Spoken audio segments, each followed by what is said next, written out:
ક્ષત્રિય અસ્મિતા સંમેલન ની અંદર અહીંયા મંચ ઉપર ઉપસ્થિત સૌ સન્માન્ય વડીલ, સૌ મારી માતા બહેનો અને મારી સામે બેઠેલા સૌ મારા વડીલો અને યુવાન મિત્રો, મારું ગામ જિંજર, તાલુકો ધંધુકા અને આ ગામના ઘણા બધા દીકરીઓ અમારા ગામની અંદર પણ છે. જ્યારે આ કલમસરની અંદર આજ જ્યારે મેં પગ મૂક્યો તો મને એવો અહેસાસ થયો કે મારા મામાના ઘરે આવ્યો.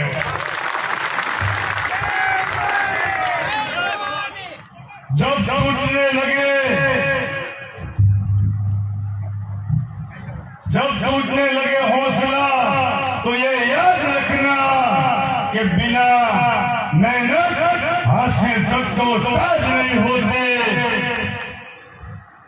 ढूंढ लेना अंधेरों के अंदर अपने लक्ष्य को, क्योंकि जुगनू कभी रोशनी के मोहताज नहीं होते, रोशनी के मोहताज नहीं.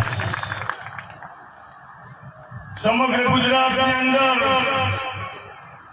एक क्रांतिનું વાતાવરણ આ ક્ષત્રિય સમાજની અંદર ક્યાં પેદા થયું છે અને સાથે સાથે ભાજપની સામેનો રોષ પણ આ ચરમસીમા ઉપર પહોંચ્યો છે. આનું કારણ શું હોય? હું વિચારતો હતો, વડીલોને પૂછતો હતો તો એક વડીલે મને ખૂબ સરસ જવાબ આપ્યો આનો. મેં એમને પૂછ્યું કે આ રૂપાલા આપણા ક્ષત્રિય સમાજની માતા બહેનો ઉપર આવી ખરાબ ટિપ્પણી કરે અને આપણો ડર રૂપાલાને નથી લાગતો. મેં એને બીજી પણ વાત પૂછી કે સમગ્ર ગુજરાતની અંદર તાલુકે જિલ્લે આવેદન પત્રો આપવામાં આવે, આપણા સમાજના આગેવાનો નિવેદન કરે, 5 લાખ ક્ષત્રિયોનું સંમેલન રાજકોટની અંદર ભેગું થાય અને મર્યાદાની અંદર કહેવામાં આવે કે એક રૂપિયાની ટિકિટ કાપો. ક્ષત્રિય સમાજની અસ્મિતા ઉપર બોલ્યો છે, છતાં પણ આ ભાજપનું પેટનું પાણી કેમ નોર્યું? આ 2 સવાલ મેં વડીલને પૂછ્યા. વડીલે મને ખૂબ સરસ જવાબ આપ્યો કે અલ્પાલસિંહ, મહાભારતની અંદર શિશુપાલને 99 ગાળ દેવાનું અભય વચન આપેલું હતું અને જ્યારે 100મી ગાળ બોલે ત્યારે જ એનો વધ થાય. એવી જ રીતે ભાજપ અને ભારતીય જનતા પાર્ટીના આગેવાનો દ્વારા 99 પાપ પૂરા થયા હતા અને 100મું પાપ ક્ષત્રિય સમાજની મા દીકરી વિશે બોલી કર્યું. આનો વધ હવે કરવાનો સમય આવ્યો. એ 99 પાપ ગયા હતા. આ દેશની અંદર ક્યાંક આદિવાસીની જળ જમીન અને જંગલ છીનવાનું કામ આ ભાજપની સરકારે કર્યું. ક્યાંક દલિત સમાજની માન મર્યાદા એના અધિકાર છીનવાનું કામ આ ભાજપની સરકારે કર્યું. ક્યાંક ઠાકોર સમાજના એરપોર્ટ રોડ અમદાવાદની ઉપર ગરીબ માણસોના ઝૂંપડા તોડવાનું કામ કર્યું અને ઘર કરવાનું કામ કર્યું. એ ભાજપના આગેવાનોએ કર્યું.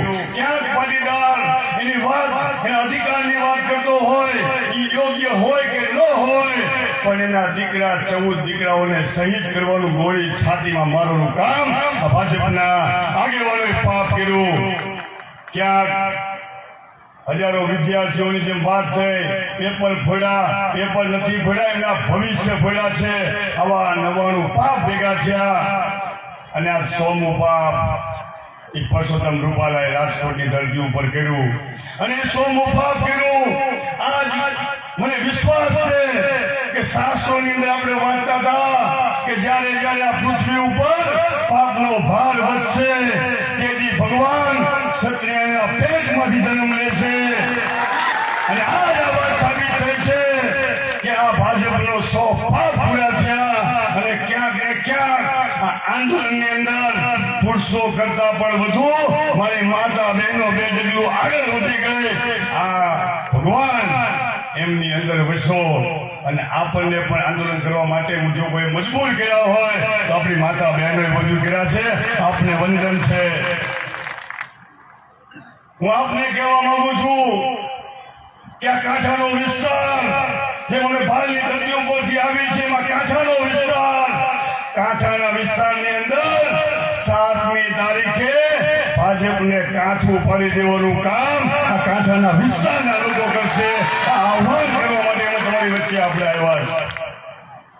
સમગ્ર ગુજરાતની અંદર જે રીતે આંદોલન થયું, ઇતિહાસની અંદર આ ભારત દેશની અંદર ખૂબ આંદોલનો થયા, પણ પહેલું એવું આંદોલન કે જેની અંદર કોઈ બસનો કાચ ન ફૂટ્યો હોય, પહેલું એવું આંદોલન કે ક્યાંય રસ્તા ઉપર કોઈને રોકવામાં ન આવ્યો હોય, પહેલું એવું આંદોલન જેની અંદર ટાયર પણ ન સળગાવવામાં આવ્યું હોય, આજ આપણું આંદોલન જોઈ અને અજારે આલમ આજ ક્ષત્રિય સમાજની પડખે ઉભો છે. આપણી માન મર્યાદા અને મોભાઈ સાથે ઉભો છે અજારે આલમ. માત્ર એક જ કામ આપણે સૌએ કરવાનું છે કે આ જ્યારે અઢારે આલમ આપણી સાથે ઉભો હોય ત્યારે આ વધુમાં વધુ મતદાન થાય 7મી તારીખે. અને તમને તો બે અવસર મળ્યા છે. કયા બે અવસર? તમારે તો બબ્બે રૂપાલાને હરાવવાના છે. બબ્બે એક લોકસભાની અંદર બોલો મિતેશ રૂપાલા અને એક વિધાનસભાની અંદર આ ચિરાગ રૂપાલાને હરાવવાનો મોકો તમને મળ્યો છે. ભાઈ તમને મળ્યો છે. આ મોકો છૂટતા નહીં. અર્જુનનું લક્ષ્ય હું હોય આંખ હોવી જોઈએ. તમને તો બબે આંખ મળી. છોડો તીર અને બે આંખની વચ્ચે તમારું કાંઠાનું તીર જવું જોઈએ. અવાજ કરવામાં તમારી વચ્ચે આપણે આવ્યા છે. અને આજ આ ગુજરાતની અંદર ક્ષત્રિય સમાજનું આંદોલન યુવરાજભાઈ આપણને ગર્વ થાય કે ચૂંટણીનો સમય ભાજપ, કોંગ્રેસ કે આમ આદમી પાર્ટી કરતા પણ વધુ સભાઓ મારા ક્ષત્રિય સમાજે કરી છે. આ બધી પાર્ટી કરતા વધુ રેલી, વધુ ધર્મરથ મારા સમાજે કર્યા છે. આ બધી પાર્ટી કરતા પણ વધુ ગ્રામ સભાઓ અને બૂથ કમિટી મારા સમાજે બનાવી છે. આનંદ થાય આપણને. આવતા દિવસોની અંદર ભગવાન ભવાની આપણી સાથે છે, આપણને શક્તિ આપવાની છે.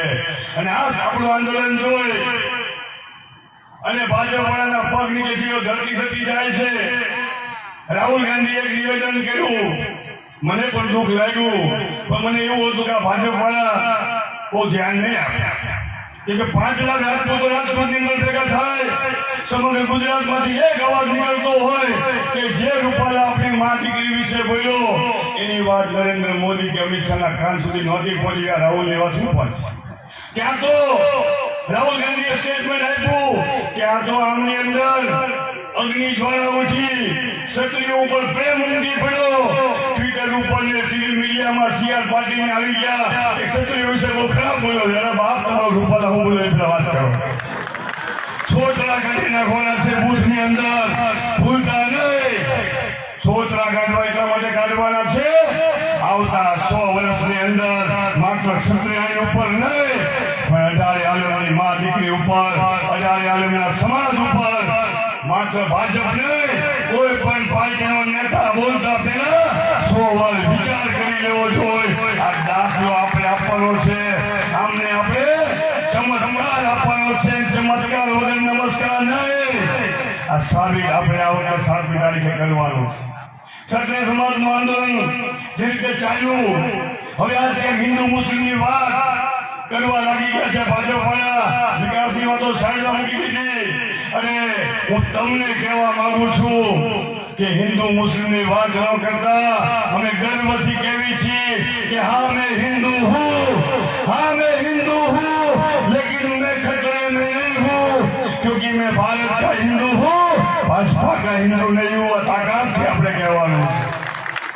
અને યુવરાજભાઈ હવે ડર લાગવા માંડ્યો, સનાતન ધર્મની વાતો કરવા લાગ્યા. અને ભાજપના આગેવાનો હવે સ્ટેટમેન્ટ આપે છે કે મુઠ્ઠીભર ક્ષત્રિયો હવે શું બગાડી લેશે અમારું. મારા